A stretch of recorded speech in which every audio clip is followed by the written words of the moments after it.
team. Let's say football player, wide receiver. I will not train him the same way. In fact, I would train him the opposite way. Now you have freaks at wide receiver, just absolutely gigantic, like a DK Metcalf, absolute beast. But would I train him the same way that I train the offensive lineman? Hell no. DK, does he have to push? He does have to block. But the block is an isometric inside hold.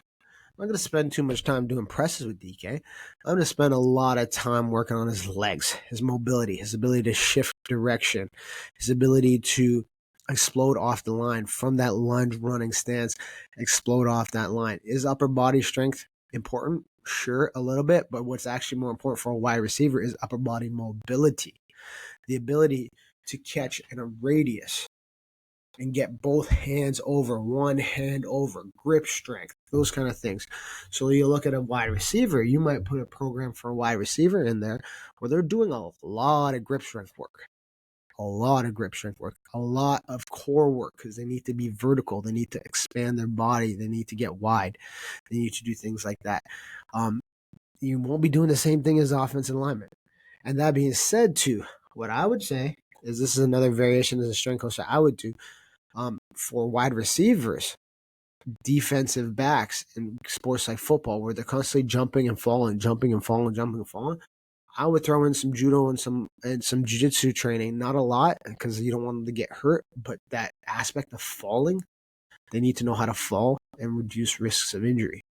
And so that's something that they can replicate in the weight room using break falls, different kind of things to help maximize their ability to stay on the field. Right? And that's sport-specific training, right? So taking those fundamental 3 lifts and giving them variations for each athlete. So instead of for that wide receiver, instead of working heavily on the bench press, I will work heavily on overhead movements and overhead movements that keep them mobile within that long range of motion. So they can be a 360-degree maniac. If you remember Calvin Johnson, he was a wide receiver for the freaking Lions. Remember, statistically, they said he has the catch radius of a 2-car garage. That's freaking insane. That's insane, and that's what you want. Whereas you look at the offensive lineman, you want everything in here to be strong. You want those pushes to be strong. Whereas a wide receiver, their job is to catch the ball. Yes, they got to block. Yes, they got to be physical.